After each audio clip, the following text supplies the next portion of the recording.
Answer the questions.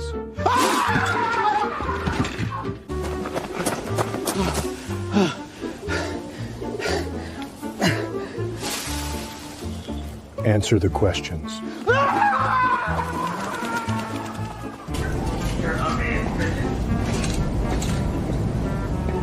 Answer the questions.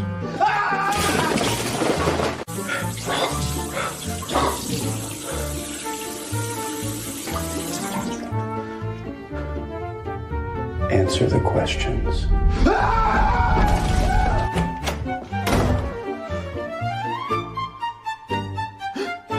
Answer the questions.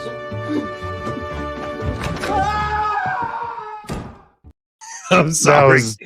That was funny. I'm sorry, Steven. We had to do it. I'm not. Oh, the drama in Tradland. It's too fun. I don't know. You kind of hate this stuff, right? I think it's amazing. I'm having it's like nostalgic for me. It's like everybody's fighting again. I love it. It just is a bunch of people who think they matter more than they really do. It's all it is. Oh, but we do too. We all think we matter. None of us do. I don't. Honestly, it's all right. So we did the last show, and Chris Jackson keeps picking fights with me, man. First off, I don't know why let's not pretend that's his name. I mean, it's clearly not his name, but I don't even know his real name. So, but he keeps picking fights with, and he misframes everything I say. He gets us into a battle with. Oh, you mean as a bad faith actor? No way. Bad faith actor. Then he gets us into a thing with Janet Smith. Janet Smith, man. I met Janet Smith a few months ago. I met her twice. I met her at the Catholic at the Canceled Priest Conference, and then I met her in Florida a few months ago. She was a lovely woman. Like, we had a really good time together. She thought I was wonderful. She talked you told me you thought she would. Never mind. She was a wonderful woman. Me and her talked for hours. Everything was lovely. And then she goes and throws up on Facebook that she thinks Chris Jackson's article is excellent. And it's like, no, Chris Jackson's article is not excellent. It's nothing about it. Boomer couldn't detect AI slop. No way. That's a boomer fell for AI. No, because the thing is, I'm pretty sure most of Chris Jackson's writings are AI. I mean, it does.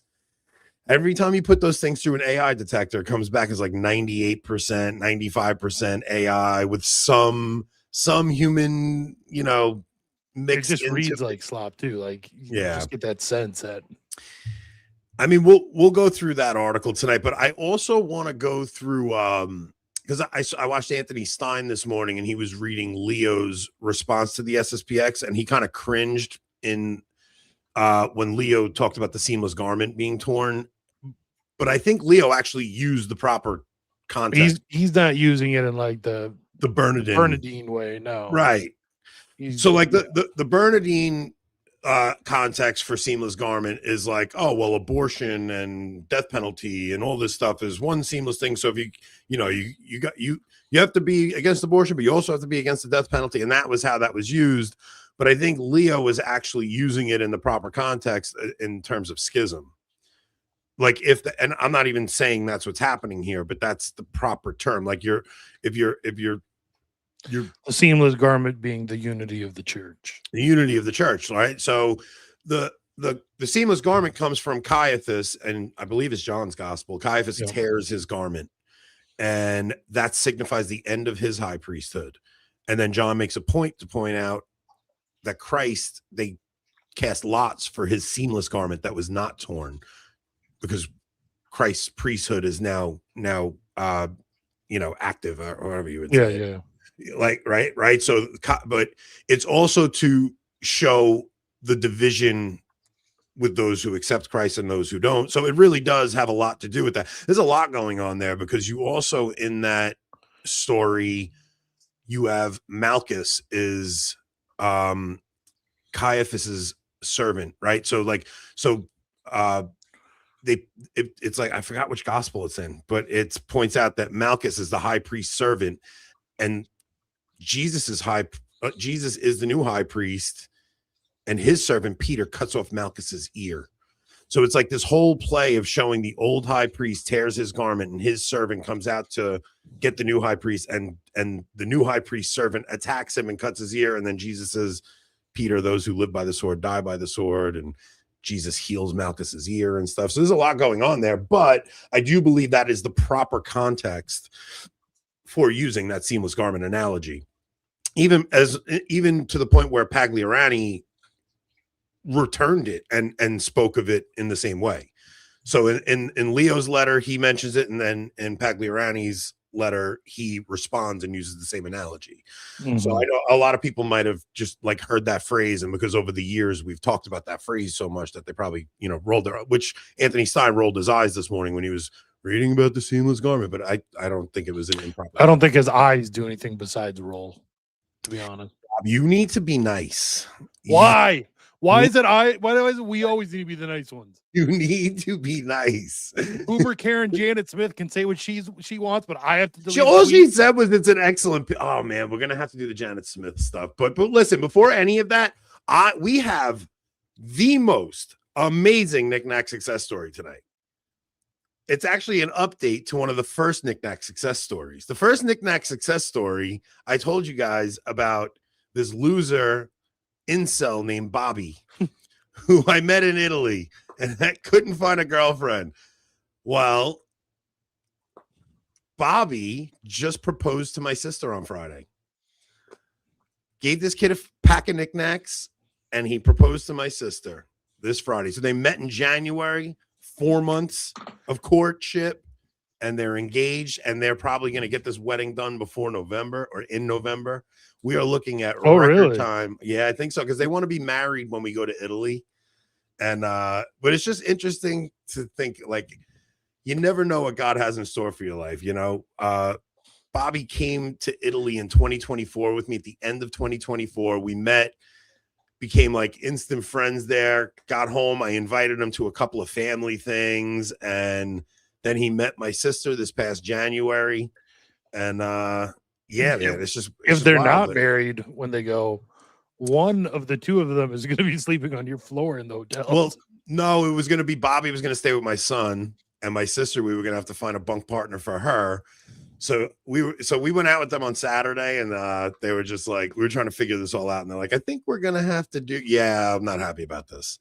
Listen, there's a lot that goes into this. You guys don't even know. They're trying to make me go to the wedding at an Eastern liturgy. I'm furious about it. I don't even know. I may boycott the wedding. I don't know what I'm going to do yet. Or Ant's going to go and pull a Tolkien, but just with how he very do all the Latin responses. Very largely does the right sign of the cross.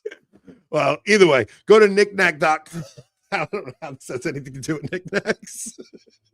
Go to knickknack.com. Use code AB25% if you guys want to find yourself a wife. 25% off your first purchase. If you are an incel and you can't find a girl, go to knickknack.com. And we can't legally say it will help you quit smoking, but apparently we can legally say that it will help you find a wife. If you can't get a girl, Knickknack is the answer. That's all I'm saying. So use code AB25% for 25% of your first purchase. Nicotine is such an addictive chemical that the women will love it. Yes, it's like an aphrodisiac. AP10 for 10% of subsequent purchase. Now, look, if the knickknacks fail, you have to throw the Hail Mary pass. And when all hope is lost... Don't throw these rosaries, though. They will kill someone. No, they will kill someone for sure. Go to Black Monk Rosary. Use code Avoiding Babylon at checkout, and you'll get 10% off those. Black Monk Rosaries are serious weaponry. They are no joke.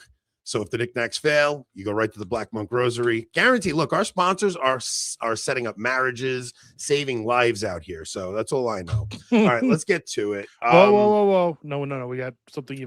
We have something else, too. Paul Pereira is like an OG to the show. Like, I'm talking very, very long time friend of the show. His wife gave birth, and the baby only lived about 6 days. Their son Xavier. His son Xavier only lived about 6 days, and they do have to cover funeral expenses and a lot of medical bills. So if you guys are so inclined, Paul is an amazing guy. We met him in person. He came to Rob's son's baptism, and we met him in person. Paul he's a really good guy. If you guys can help out, that Rob linked his GoFundMe. It's a really hard time his family's going through right now. So we love you, Paul. I'll put it right now. It's in the live chat, but I'll put it in the description at the end of the show. Yeah, if you can. We gotta show Paul some love. Longtime friend of the show. So, what do we want to start with? Do we want to start with the Janet Smith, Chris Jackson drama? I guess we should, right? And then we'll get into the Leo responses and stuff. And then tonight on Locals, Rob and I have been wanting to have this conversation for a while. We want to talk. I mean, you had the birthright citizenship thing happen today. Rob and I both think civil unrest is on the way. I want to get Rob's opinion. Yeah, and just maybe I want to talk a little bit about how we're being manipulated, and I also have some thoughts on like world events right now, how things are going and stuff. So we're gonna probably just talk, civil conflict at home, world events, and my wife crashing her car. 3-minute anime style taffy video that I cannot play on YouTube because of the content. Okay. Anthony is going to hate it. Absolutely hate it. Just despise it. They don't even send me the intro videos ahead of time anymore. No. Matter of fact, Taffy sent this to me and he's like, definitely don't send this to Ant, but you might not want to watch it beforehand either. I'm like, I got to watch it beforehand. Yeah. You have to screen these videos ahead of time. There's no way. All right. So we'll play that over on Locals also. All right. So let's do Chris Jackson's article. And let's just show how he's a bad faith actor and doesn't actually doesn't even properly like explain what we said in our show last episode or anything. And how he's drumming up. Look, my position is this. They will say things like Rob and I are avoiding the question. Which question? I don't know what the question is that we're avoiding, but also they're the ones avoiding the question. They all want to play footsie with the Sede Vacantes and then say they're not Sede Vacantes. And that is strange to me because they talk like Sedes, they push the Sede Vacantes position, and then they go, well, we're not Sedes though. We're not Sedes though. And that's kind of the point Matt makes to Stephen Cox is that Stephen is acting like he's just having the important conversations that Trad Inc. is afraid to have. But I don't think anybody's afraid to have these conversations. I think that we're coming to different conclusions. And it's also the only conversation he's had now since he started his thing after getting fired from LifeSite. Like it's just the same conversation over and over and over and over and over and over and over. I want to find Steven's tweet real quick. So hang on, I'm sorry guys, just give me a sec. Okay, so glad it is public record Matt thinks 2 arch-modernists are saints. I wonder why he prays to what he prays to them for, or maybe he doesn't. That would be odd. Wait, no, that's the wrong one. Wait, there's a different one. I'm sorry guys, bear with me.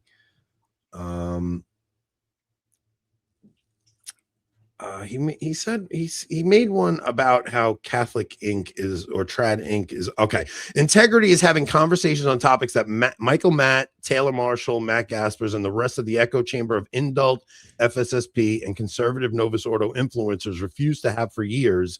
They are triggered by mere dialogue. Meanwhile, Integrity contributors are all having public conversations about this stuff. Have all publicly said they are not triggered. Have all publicly said they are not Sedes. It seems Matt Gaspers is angry. Some people are willing to work together on an array of issues without imposing a litmus test. Okay, so I am friends with Steven, but I think that's Rob's not, but I am. In case that wasn't abundantly clear to everyone. I don't see it that way. It's funny how the misframing goes. Like, I don't think anybody's afraid to have these conversations. I think these conversations were had for years. I think, well, for me, I can tell you for me personally, I'm not going to put words in anybody else's mouth, but for me personally, we did have these conversations for years. And the conclusion I came to was, I'm not a Sede Vacantist. Like, I don't see how that formula works.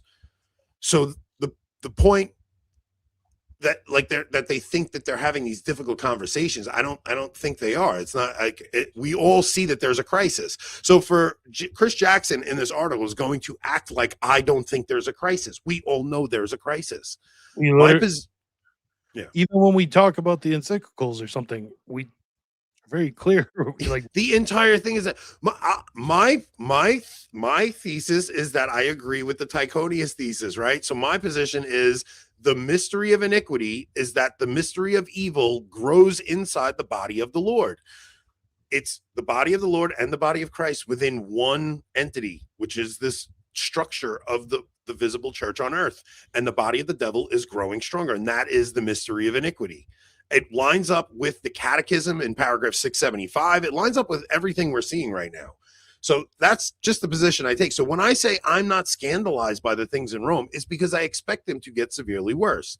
I don't say there's no crisis. I don't think we have a great hierarchy right now. I understand the situation. I'm not coming to the same conclusions as you guys. I don't think Leo is an anti-pope. You guys do. That's a different position. That's not avoiding the question.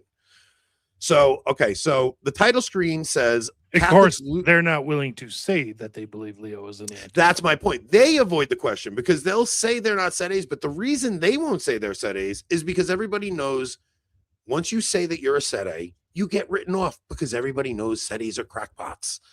They're just nuts. Like these people are nuts. And that's something I will willingly say constantly. So title screen says Catholics lose their minds over the SSPX consecrations. That is already the tell. The frame is psychological. Catholics are losing their minds. People are freaking out. Sedes are being crazy. Online trads are causing drama. Everybody needs to calm down. Never said any of those things except Sedes are being crazy. Then the conversation begins and the two hosts accidentally say half the things that need to be said. We don't accidentally say anything except the occasional N-word slips out. Joking. That's only on locals. That's only on locals. It's a joke. No, we're not accidentally saying anything, Chris. This is a preposterous thesis you're coming up with. They admit the SSPX profession of faith reads like Catholic doctrine. Yes. Why wouldn't we? Like, they admit that modern errors have penetrated the life of the church under the influence of Vatican II and the post-conciliar reforms. Yes, we do. I would say though it started to happen way before that. Right. That's kind of what we've really been discovering is that these errors started way before the council. They just had their coming out party at the council. They admit that false ecumenism, liberalism, synodality, liturgical anthropocentrism, and interreligious fraternity are all attacks on Catholic order. They admit that Rome, or at least the hierarchy, hates tradition. They admit that the faithful at SSPX chapels are often simply Catholics trying to be Catholic. They admit that the FSSP and ICK live under a sword hanging over their heads because the local bishop can take away their mass at any time. Then they refuse the conclusion. That is the whole show. What conclusion? What conclusion? What conclusion am I avoiding? I don't understand. What conclusion? What conclusion are you coming to? Are you saying that I think none of the post-conciliar popes are valid? Is that the conclusion? Because that sounds an awful lot like sedevacantism, Chris. And then Stephen Cox is saying that you have said you're not a sedevacantist. Sounds like you're refusing the conclusion. That is the whole show. Avoiding Babylon sees Babylon, names Babylon, sells merch against Babylon. We really don't sell much merch. We don't, you know what? Trust me, guys. Very little merch is happening right now. And Anthony is probably upset about that. Do you see what's behind my head, Rob? Well, yes, I do. And I got same guy sent me this. That's pretty awesome. So yeah.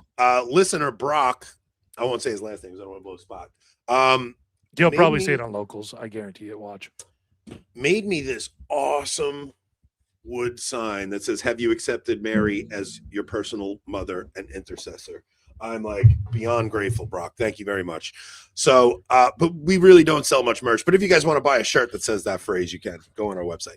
Yeah, we'll make $3 off of it. Then insists that asking whether Babylon has really become the governing religious system is somehow lunacy. No, we both agree that it has been. I've actually said in the end, it will be hard to distinguish the difference between Babylon and the church because they are both adorned in purple. They are both adorned in gold.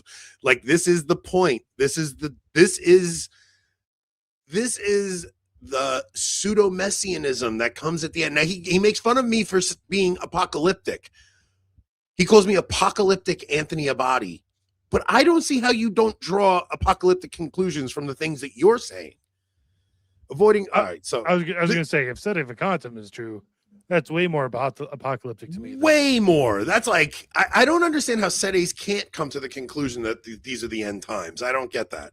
This is the tragedy of much online traditionalism. It can diagnose the symptoms with energy, humor. I know he thinks we're funny, though. Humor, energy, and real affection for the old faith.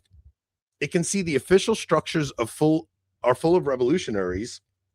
It can see that the post-conciliar establishment punishes tradition while blessing almost every liberal deviation, and that the old mass faithful are treated as dangerous while interreligious dialogues. And yeah, we all know this, Chris.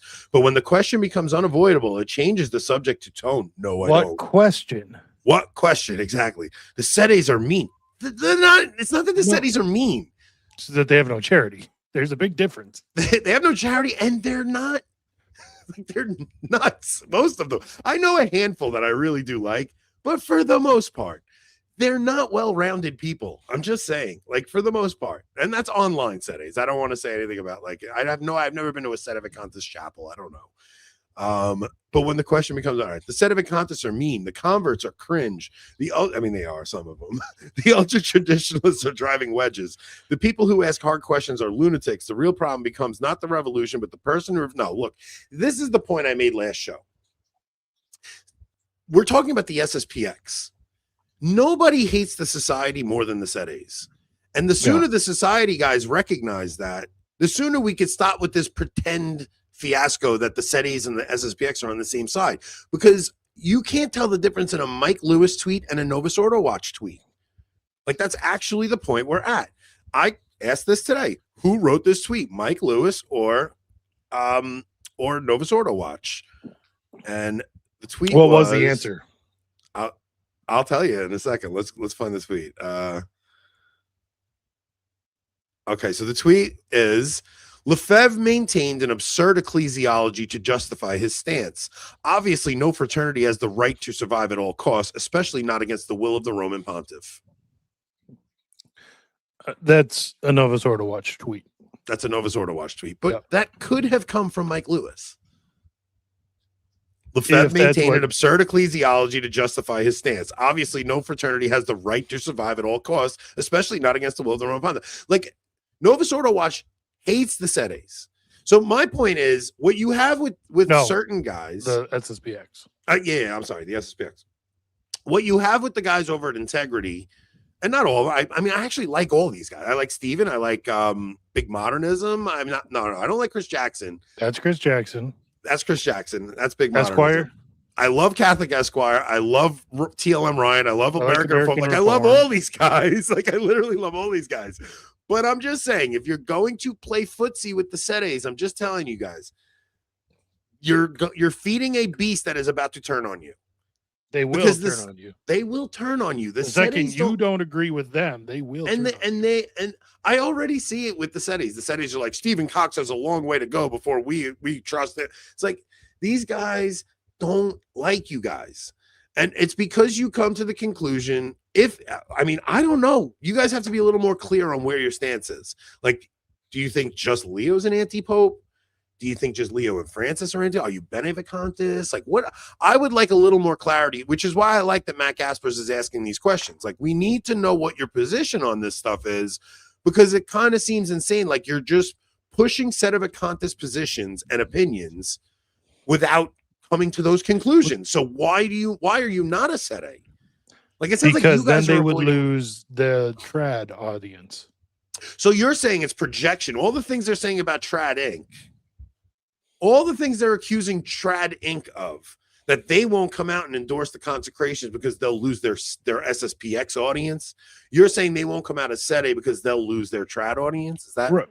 Is that what you so think? Their position, right, is way too, to one side for more normie Catholics to ever, play with, right? So they'll never have that audience. So they have a small part of the trad audience.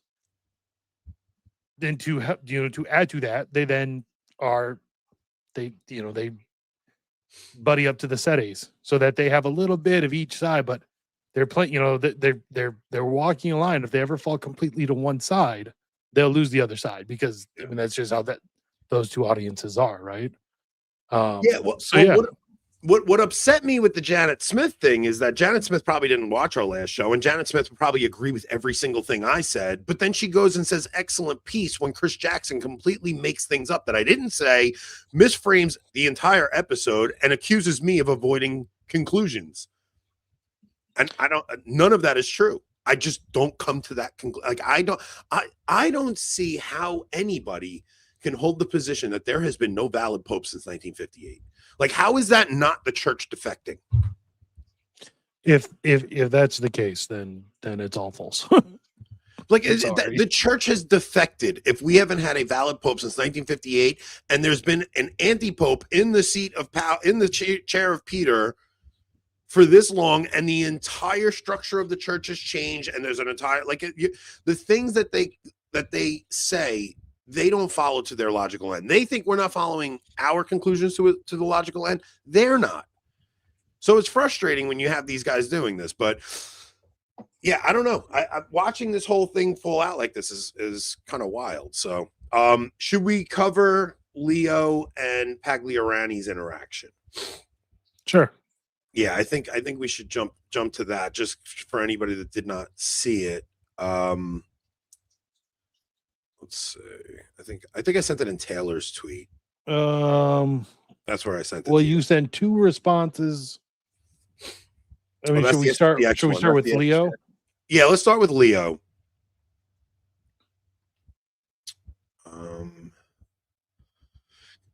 Why? I have Michael Haynes' article. Well, here, we don't need the article. We can read the letter itself. Yeah, the actual letter, right? Here we go. Okay. Here we go. Hold on. Please. There. Okay. With a paternal heart and aware of the responsibility entrusted to me by the Lord as the successor of the Apostle Peter, I address you, and through you, the bishops, priests, seminarians, and faithful connected to the priestly fraternity of St. Pius X. The church recognizes the devotion to liturgical life, commitment to priestly formation, apostolic zeal, and desire for fidelity to tradition that characterize many people and communities connected to your fraternity. This has motivated the attentive and generous attitude that my predecessors have consistently shown you. In the spirit and filled with Christian affection, I plead with you and ask you with all my heart, please turn back. I urge you to consider carefully the spiritual good of the faithful, because the schismatic act, it's a tongue twister, because the schismatic act you are about to undertake would deprive them of the licit and in some cases even valid reception of the sacraments, which they love and seek for their sanctification. The church is open to a path of dialogue and understanding that the Holy Spirit can make possible and fruitful. I pray for you, because to tear the seamless garment of Christ is a sin of extreme gravity. May the Lord enlighten your consciences and awaken your hearts. With a sorrowful yet hopeful heart, I feel it is my duty, through the authority received from Christ, to ask you to desist from your intended act. I entrust these intentions to the Immaculate Heart of Mary, Mother of Good Counsel, from the Vatican, June 20. I gotta be honest, man. I have my issues. But if the freaking Pope is saying something like that, it is hard to say like that. To just flat out just be disobedient to the Pope is a tough one, man. Yeah. That is and I'm not like, this has nothing to do with my empathy for their situation. It has nothing to do with whether I even think what they're doing is legit. I'm saying that the Pope writes you a letter, and he says, with the authority entrusted to me by Christ, I plead with you to desist from this act you are about to commit. Like, that is a hard one to just say, nah, we're going to do it anyway, man. Like, I don't know. That's why I've never taken the recognize and resist position. Like, I've taken the like recognize and accept, like it is what it is. There's not it's just not like, what can I never said I don't complain about the church. What does that have to do with There's a lot one can complain about. there's plenty to complain about. I never said I don't complain about the church. I'm saying I would have a hard time if the Pope himself addressed me in a letter like that. That's a good point. It's a lot tougher to be openly disobedient to Jesus Christ. Yeah. I mean, look, that's a good point. Like, and the thing is, yeah, it's a tough one, man. I understand that, right? These men, like, that's why I said last episode, part of me is like, go ahead and do it. Like, I like that the society is a sign of contradiction that the church has to contend with. I like that they have a structure to them and that the way they operate actually is something for the Vatican to contend with. Like, they have to deal with it and they have to face these changes. And they're the only ones that have like institutional power to confront these issues. I'm just saying, if the Pope wrote me that letter, personally, it would, yeah, I don't know if I could do it. Like, it's coming from the Bishop of Rome, I don't know. It's a hard one. That's a hard one. So, all right, let's get into Pagliarani's response. Let me see. I got it right here. Okay. Most Holy Father, thank you very much for the letter that Your Holiness so kindly addressed to me. I have been deeply touched by your paternal solicitude. For a long time, I had hoped to have the opportunity of meeting you in person in order to express to you directly our sincere desire to serve the church. Unfortunately, that opportunity has not presented itself. I ask only that you consider the sincerity of this intention, which is in no way feigned. Paradoxically, in the present circumstances, we believe it to be our very duty to do everything possible to mend Christ's seamless garment. So that's, like, you see the way Leo used it, and now Pagliarani's actually responding to, like, that is the proper usage of that term. Torn by forces and pressures incompatible with a truly Catholic spirit, I ask only that you consider the authenticity of this intention before making a decision concerning the Society of St. Pius X. It is not yet too late. Far be it from us to separate ourselves from the Roman Church. We desire, on the contrary, to serve her by means that are extraordinary, as one would assist a mother in distress who require particular help, even if such help is not understood by everyone. Yet I am certain that the Holy Father can understand it. The Holy See has shown itself capable of understanding very complex situations and of allowing time for discernment. May I therefore filially ask Your Holiness to take the time necessary for that discernment. If my own words are not sufficient, I would ask you to reflect upon two very simple facts. First, in 1988, the Society was already declared schismatic for reasons and circumstances entirely analogous to those of today. Yet after so many years, we are speaking together as a father and his son. Your Holiness is paternally urging me to avoid a schism which theoretically has already taken place. Does not your very attitude, whose paternal concern I deeply appreciate, constitute proof that the Society is neither schismatic nor hostile to the Church? It's a good point. Secondly, some years ago, the Holy See entrusted two bishops of the Church with the task of engaging in dialogue with the Society of St. Pius X, Bishop Hounder and then Bishop of Chur, now deceased, and Bishop Schneider, auxiliary Bishop of Astana. Both, after taking the necessary time for discernment, recognized the profoundly Catholic spirit of the Society and bore public witness to it. Above all, however, I venture to address Your Holiness in the name of the thousands of souls who have rediscovered the Catholic faith and the practice of religion through the apostolate of the Society. This is a fact of which your predecessors themselves took note. These souls have but one desire: to attain salvation through this instrument which divine providence has placed at their disposal. They have suffered and they are sincere. I am confident that your paternal heart as universal shepherd will be moved by this very particular situation. One day, all the difficulties between the Holy See and Society will be resolved. A gesture of understanding on your part, far from harming unity, could only manifest before the world and before all Christians your concern for unity and your goodness as a father. I leave all this to your consideration. I renew my prayers for Your Holiness.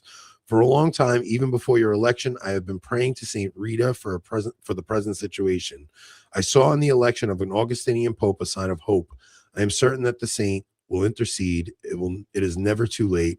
Please give us your blessing. I take this opportunity to remain with the deepest devotion in our Lord. Man, that, because I'm watching both sides like caricature the other. And I'm watching the society say Leo intervened the day before he had no chance. And then I'm watching guys like Mike Lewis say this is all for the cameras on part of the society. And I'm just like, how could your heart not be broken between these two positions, man? It's like, well, not even like, I clearly side way more with the society. Like I just think because Leo's threatening in his letter, he's threatening to take faculties away. Mm-hmm. Like he's threatening to take faculties away, faculties that were granted by Francis, right? Yeah. Like it was like they're taking steps forward with Francis towards, look, and a lot of guys in the society will say, like, who cares if they give the blessing? But there's something about having the papal blessing that even if you guys are still not in canonical regularity, it gives some comfort to the faithful who are like on the fence and they're not sure, and they want to go to the society because that's how they can nourish their faith the best. And they're like unsure. Now, if they see overtures of charity from Rome coming towards the society, like that's a big thing. And I don't know, man, my heart breaks for this whole situation. It's just, I don't see Pagliarani being, I hope I'm pronouncing his name right. Probably not, but I mean, it's not like you're Italian or anything. Pagliarani. If you're going to try and be real, I don't know, whatever. I don't see him trying to rub anything in the Vatican. Like, I really think, like, you can maintain the irregular canonical status. Just give them permission on these bishops so they can continue what they've been doing since 1988. I don't understand. I don't understand the Vatican's position on this. It's like, just grant them the bishops. I think they're afraid that granting them this will give like an overture of approval. It's like a virtue, it's like a signal of approval, but they can still, it just shows a willingness. They give signals of approval for the gayest stuff imaginable all the time. I know the things that they get, like, you think about what they did with that Archbishop of Canterbury. No. Like, you talk about like what scandal is given there. I saw an interesting clip today. I put it in the Telegram of Bishop Williamson. Yeah, about the Novus Ordo. Yeah, it's pretty interesting. I want to play that. I want to play that because you would. It shows the difference in the Sede and the SSPX position really well, right? Because the Sedes straight up say that the new mass is a new religion, right? But Williamson is like, look, I don't think that every single Novus Ordo mass is invalid or whatever. He's like, it's an interesting clip. We won't play the whole thing, but there's like the first minute or two are really interesting. The SSPX does not say that the Novus Ordo mass needs to stop saying that the Novus Ordo mass is invalid. I think people need to stop saying shit that isn't real. So listen to what Williamson said. He addresses this very thing. So it's actually exactly what he's addressing here. Yes. Bishop, I go to that mass on Sunday, and probably will be denounced for this, but during the week I go to a Novus Ordo mass. Yes. It's said in a very reverent way, where I believe that the priests believe that they are changing the bread of life. I understand. Yes. Okay. Yeah. Right. So pause it real quick. So this is a woman who goes to the Latin Mass, but she goes to a daily Novus Ordo, right? And like, if you ever been to a daily Novus Ordo, it's like a low Mass, right? There's no singing. There's no, it's probably one of the most reverent versions of the new Mass you're going to find, right? There's no nonsense going on. It's really just it's just, it's basically just a quick liturgy of the word and then the liturgy of the Eucharist, and then you go. So she asks him, what you'd probably denounce that, but what do you say to that? Yeah, let me play it here. There's the principles and then there's the practice. In principle, the Novus Ordo Mass is a key part of the new religion, which is a major part of the worldwide apostasy of today. And therefore, the Archbishop would say, in public, he would say, stay away, keep away from the new Mass.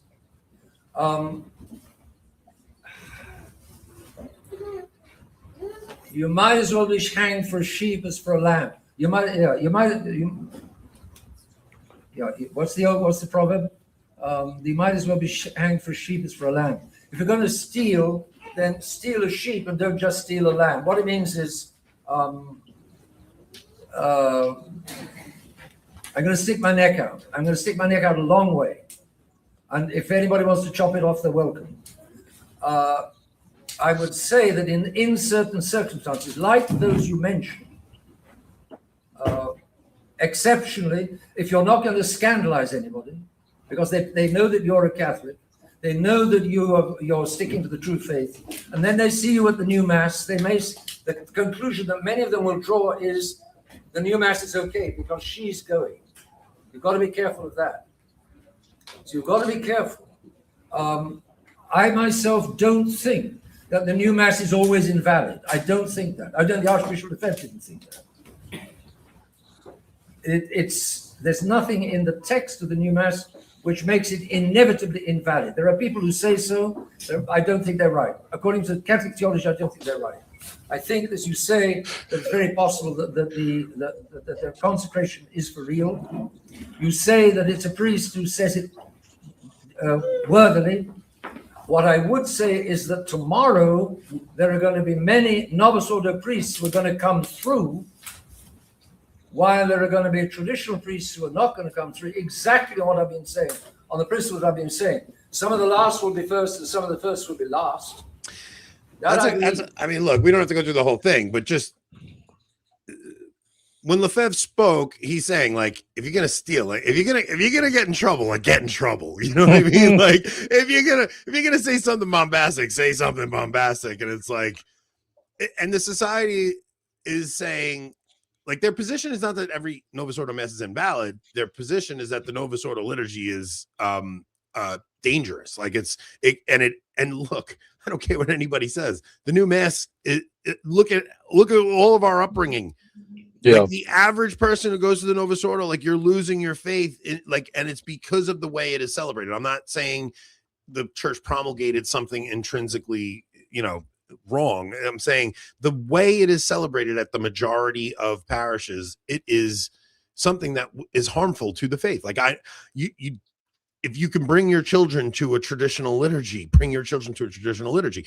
But to his point, there's nothing in the theology of the words of consecration that are to imply that it's not a valid Mass, right? So my whole point with, like, the Sedes and stuff is, and even maybe guys in the society, I don't know what their position on this is, but to me, the church has the authority to change the liturgy, the church, to not its substance, but like in the way things are celebrated and stuff. The church has the authority to change the language. The church has the authority to change certain things about it. It can't change, its intrinsic form, but the church does have that authority, and including ordinations and stuff. So it's like, how can you show me that all of the ordinations are invalid, all the bishops are invalid, and what is the solution to this mess that you guys have created by saying this? I don't understand how we get ourselves out of something like that. And it just doesn't make sense to me. Whereas I gotta run, but it's crazy how the assessment of a Long Island moron and a man with autism is the most compassionate and thoughtful on offer in the Catholic world. 5 stars. 5 stars. Oh, we should do reviews. If there's any new ones? There are new reviews. Oh boy. I thought so, but we aren't at a point in the church where people don't know when to sit, to kneel, to stand. They don't know the basic posture to take during a Mass. This is where we are at, and it stems from Rome. To be fair, no such things existed until the Novus Ordo came about.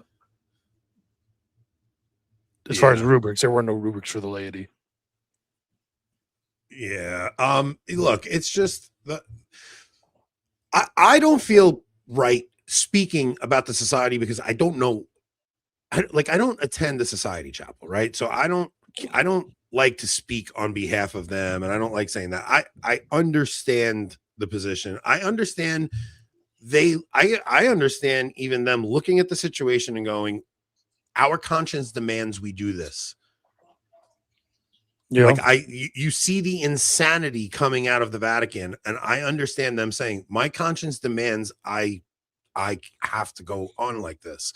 And they are not disobeying the Pope, but they are not they are seeing it as if it's I'm either disobedient to Christ or the Pope because their conscience demands it. Now, if anybody should have compassion to this view, it's the modern Vatican, right? I mean, how often do we hear where conscience allows you to do whatever you want? Yeah, I mean, you're talking about some of the most insane things coming, and they'll say, well, if somebody's conscience, it's the primordial Christ, and they have to follow the primordial Christ in their heart, and and they've used it to justify people who have had malformed consciences.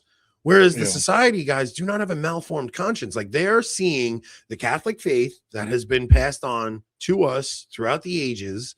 And then all of a sudden they're not allowed to celebrate the same mass that was celebrated for thousands of years, to a degree, whatever small changes and stuff. The consecration is not necessarily invalid, but the new rite itself is harmful to the faith because the prayers and structure are contrary to the teachings of the faith. That is the SSPX position. Yeah, I mean, I think the new rite itself can be harmful. I don't say it always is, but I definitely think it can be. I mean, I think the old rite is the foundation upon which Western civilization is built. Mm-hmm. I think it's where it's what built the Western world. I hate saying the Western world. It's what built Christendom. And I think whereas the new rite is built upon, if the old rite built the Christian old world, the new rite was built by the modern world. Yeah, the opposite way around, right? Like the old rite built the old world, and the new rite was built by the modern world. Like it absolutely can be harmful to the faith, and most people are harmed by it, especially in the way it's celebrated. We've talked how many times about how disordered it is to have girl altar boys. You talk about the trans issue that's going on in our culture. The same boomers who are freaking out about the trans issue are then going to a Novus Ordo mass where there's girl altar boys and not seeing the connection there, not seeing that the church has confused the role of male and female. I don't know if it's even right to say the church, the hierarchy, whatever. If I make a mistake, it's a mistake. It's not. It's just like the things that the Vatican has allowed have confused the masses. Feminism has crept in to the liturgy in unprecedented ways. Like, and you think about how much influence the synagogue has had on our liturgy. Like, I'm sorry, man. It's just there's no culture that is going to be inspired by the Novus Ordo liturgy to be built. Like, it's just not going to inspire a new culture the way the old liturgy inspired the old world. It's not going to happen. So yeah, I don't know. It's hard to not see both sides in this one. And I think everybody needs to see both sides. Because I think if your heart isn't like broken by this, I think that you're missing something, because this is a tear in the body of Christ somehow, even if it's not like an official tear or anything like that. Like it's a tear between a father and son. You're watching a dialogue between a father and son, and you're seeing a family in agony, right? Like, it's just, I don't know. It's hard for me to not for my heart not to hurt during this whole thing. The Novus Ordo Mass is not dangerous like a robber is. It's dangerous like a bad security system is. That's a good analogy. You see who it is? Cameron O'Hearn. Yep. Very cool. Yeah. It's just, look, I mean, we all grew up in it. We all grew up in it. Rob and I are cradle Catholics. I was raised in this stuff. Yeah. And the thing is, like, my faith came alive when I found tradition. Like that's when like my faith came alive. So I talk all the time about like, you don't ever hear like the Sede conversion story where it's like, once I came to the conclusion that the Bishop of Rome was an anti-pope, my life was you don't hear that. But you do hear stories of people who grew up in the Novus Ordo and all of a sudden they find the traditional mass and they're like, man, I can't tell you how different my life is ever since attending this. Literally, like it helped my spiritual life, it helped my relationships, it helped everything. But I don't see that with Sede Vacantism. I'm sorry. I see nothing but bitterness when people come to that conclusion. Bitterness and anger and cult-like behavior where if somebody doesn't agree with you, you cast them off and you want nothing to do with them. And I can't even talk to this person. And that's what I see in Sede Vacantism. So clearly there's something going on there. And I don't know. Whatever, man. I'm sorry that you guys are left having the opinion of a Long Island construction worker and a autistic gun collector. But this is where we're at. And it's like, I don't know. Catholic Esquire, I freaking love. He's in our chat tonight. Like, I'm not even knocking those guys over there. I think Stephen Cox really does need to work through what he actually does think. And I think he needs to come out with a coherent statement of what his position is, because or maybe he should get offline until he's ready to do that. No, I think he's a very talented writer, and I think he's whatever. I just think for Chris Jackson to be accusing us of avoiding the question, I'm not avoiding anything, and I'll have a conversation with any. Did you see he was in the chat earlier? No, putting words in her mouth again. You guys actually think Leo is being sincere in this letter? That is a sign that I don't think you understand what's going on with. No. I didn't look. Dropping it a day before. I'm not saying he's insincere. He could have done this a long time ago. I understand all that. I'm just looking at the letter itself and the response. Like, I really do think the society really does. I don't think the society wants full communion. Right? I think they just want permission to consecrate the bishops so they can continue their irregular canonical status. And I think that's kind of okay. Yeah. I kind of think that's okay. I think they should have an irregular canonical status. And I think that the Pope should give them permission to consecrate the bishops. And I think they should kind of have this sign of contradiction. Like, I don't think they should be like the indult communities. I think they serve a purpose to society. I don't go to one myself.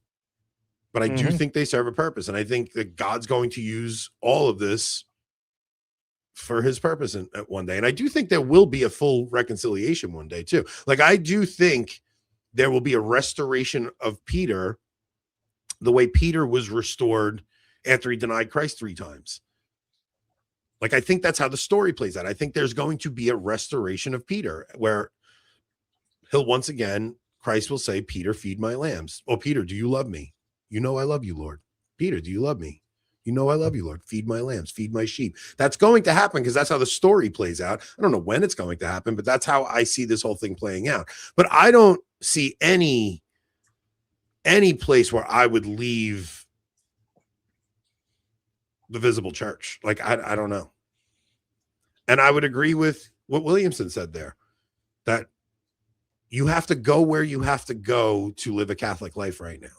And if the only option you have is a Novus Ordo, go to the most reverent one you possibly can. Do everything you can to make sure the nonsense in that liturgy are not ruining your children's faith.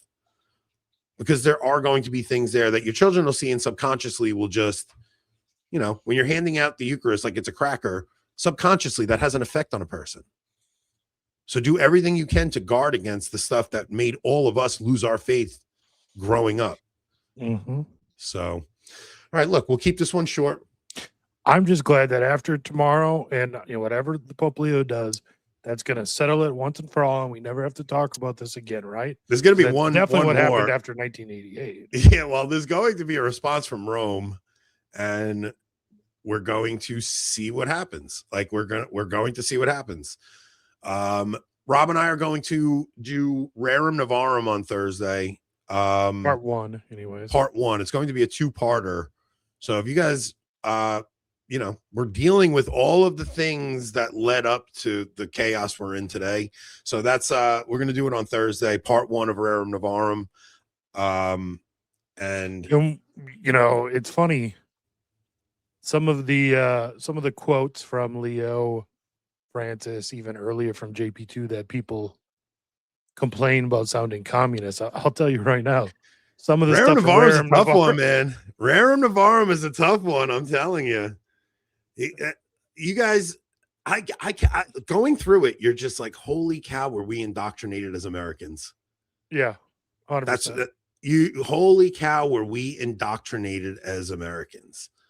And it's a challenging encyclical to read. I had to buy another book to go along with it to try and like understand it better, because there's some stuff in there that you would be like, oh, this is commie, and he's like literally condemning communism the next sentence later. So it's just, you know, it's how capital relates to the worker, and it's a heavy subject. So we're gonna have to break it into two parts. I'm gonna do a deep dive into it because it's definitely a challenging one. Catholics should not have just a capitalist mindset. So we're gonna tackle that on Thursday. We're going over to locals now. Locals, we got a lot of stuff to do over on locals, man. My wife crashed her car, and I got a story for the woman. She hit a parked car, and she calls me hysterical. You have to come back there with me and leave a note. I'm like, why don't you leave a note? She's like, I can't go back there. You have to come with me. So I go back and I leave a note. Oh my god! No good deed goes unpunished. That's all I'll say. At least you're not getting sued this time around, like last time around. How did you never talked about that lawsuit after the initial thing? I had both of my kids got in accidents that maxed out my insurance policy, $100,000 liability coverage. Both of my kids within 6 months of them beginning to drive. My son first, and then my daughter. So I can't put another one through insurance, so I have to pay for this one cash. It's just a scratch. You can buff it out. It's just a scratch. You can buff it out. I'm going to see Sebastian Maniscalco in 2 months. So yeah, we'll save it for locals. We're doing it over on locals. All right, guys, meet us on the other side. Oh my gosh, Rob just got booted from the stream. Now I have to take us out. Let me see if I can find a song. Oh, he's back. He's back, guys. You accidentally back button. I thought I was gonna have to figure out how to end this thing. All right, take us out, Rob. Play a song. Bring us over to locals. Well, I'm gonna take us out. Make sure we're on locals, and then play the. We got Taffy's video. We got Taffy's. You got Taffy's video, which I have not seen. You guys will not want to miss it on locals. So hold on, let me get the link for locals real quick for everyone. I can't believe Ocean didn't get banned or a timeout this episode. I mean, there's still boy, time Ocean. on locals. I've never given him a locals timeout. That's because you don't know how. I do. I can do it from my computer. I almost did last episode. I almost gave Ocean a timeout last episode on locals. Guys, and for those of you who are not on locals, it's $5. Nobody still charges $5. Everywhere else is $8, $12. Rob and I have kept it at $5. We call this foreshadowing, by the way. Yeah, it's going up. Rates are going up soon because not enough of you are coming over there, and this is the only way we keep the lights on at this place. So, is Ocean about to get the boot? Ocean, nah, can't ban me over here. Oh, really, Ocean? Let's see. Time out for. We'll give him 1 minute just to show him I can. Time out Ocean for a minute. Ocean, you got a 1 minute timeout. All right, take us out, Rob. Okay, I'm just gonna cut the streams here. Okay, Facebook.